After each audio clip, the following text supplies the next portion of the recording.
uppercut, uppercut, sonic boom. Let's talk about the rules of Blitz. And these are the rules of Blitz. If you pay attention to these rules, you will hopefully win more games. The big thing that I find in Blitz right now is that a lot of the player base has moved on and is not playing the game anymore. But there are still a lot of new players. And it's this weird thing where the game's been going for 7 years, and the guys that are still playing after 7 years, who were decent when, you know, the game was in its first couple of years, are absolutely head and shoulders above the players who just came along in the last year or so. And what this tends to result in is just, it used to be once upon a time that if you were playing Blitz and you had a white win rate, I guess you were under 48%, it was considered, you know, kind of like, watch out, he's a 40%er. And that's not the case anymore at all. There are way more 40% win rate players in Blitz than there used to be. And I think a lot of that has to do with the fact that there's people like me who've been playing the games forever, playing against people who have just picked it up.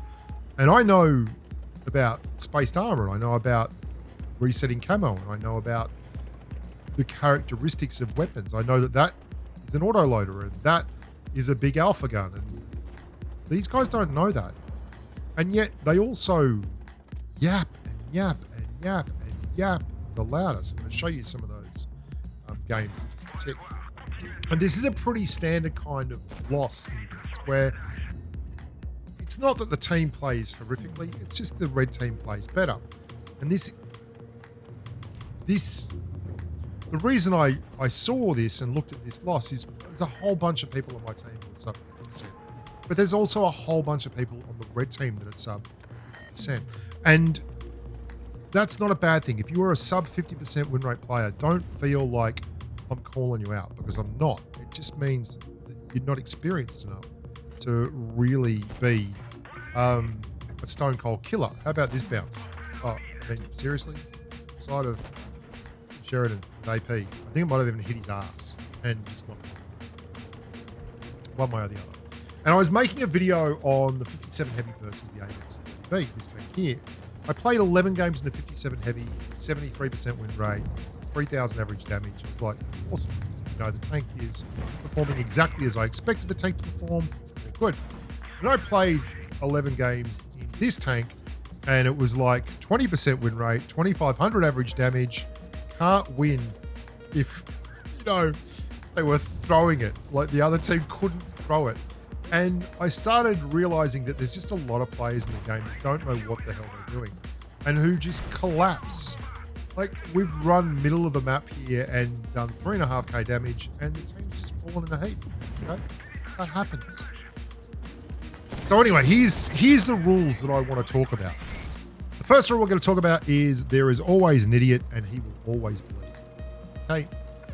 Someone on your team is going to go past the mid mark of the map, and they are going to try to create a situation where they do enormous damage and win the game in the first 30 seconds, like this level. Now, I have done this. Hell, we've all done this. I am not perfect, but I know what I'm doing, and I know why I'm doing it. When I'm doing it, it's because I need a little bit of footage of me like winning with a big damage game, and sometimes you fall in the trap of thinking the way you have a big damage game is to charge first and just start doing damage immediately. The problem with that is that's not how Blitz works. If you want to have a big damage game, you just want to do 400 or 500 every minute for the whole 7 minutes. And occasionally you'll get a few extra shots in and suddenly you had 5k and there's a video. I know this from experience. I also know that when I get frustrated, I'll forget about that and do something dumb. Like that Leo there, that was really silly. And that cascade meant that the Leo one died and the 92 E1 couldn't hold, so he had to run, and the TVP wasn't supporting him, so he got caught in spawn over here with a 57 heavy, and the E1 died running, and the game is over. And the main driving force behind this game being over is that Leo 1 went completely bonkers and tried to win the game versus 7 unspotted red tanks in the first 30 seconds. So remember, rule number 1, there will be an idiot and he will bleed. I mean, there will be an idiot is pretty much part of all 3 of the rules that I want to talk about here. But still, rule number 1, someone's going to bleed. The way you deal with that on your team is pretty much going to guarantee whether you win or lose the game. You know, that's that old axiom. There's 40% of the games you can't win, 40% of the games you can't lose, and how you do in the other 20% decides how good a player you're going to be. I mean, the better a player you are, the smaller those numbers on either side of that coin become. The second one is there is always an idiot, and sometimes 2 of them, and they will not play the role that their tank was designed for. We have 2 tier 10 heavies in this match. We have 3 TDs. Just standard, normal, dead rail positioning would have given us an opportunity to win this game. Our IS-4 goes along the edge of the rail line, stops, and our M6EO goes behind our grill, behind a rock, spawn with his amazing high DPM laser cannon. And I mean, I feel like I'm typing out everyone's frustration here. But the problem is with me, not with the moron in spawn or the other IS-4 who for some reason has stopped there, despite being the biggest, baddest mofo on this entire flank. All he had to do is push up to the top here. But I digress. When someone's not playing their tank the way it's meant to be played, you going and trying to save the team by playing your tank in the way it's not meant to be played is a recipe for disaster. What I'm doing here is a recipe for disaster. If you're meant to spot your own damage, which I'm not, I'm a TD, there is no one really in front of me here. I don't have flank control. I can't spot my own damage without taking return fire. I can't support anyone. The Sheridan's gone. Passive, like, we have got 4, 5 tanks on the one line. Not the one line, on the A line. You've got to play your tank the way your tank was designed. If you don't, you're going to lose the game. There's nothing we can do about it. Number 3. There are sometimes lots of idiots. There is absolutely nothing you can do that will win you the game. And you just have to sit back and take it. Look at that Batchat. Turret's turning.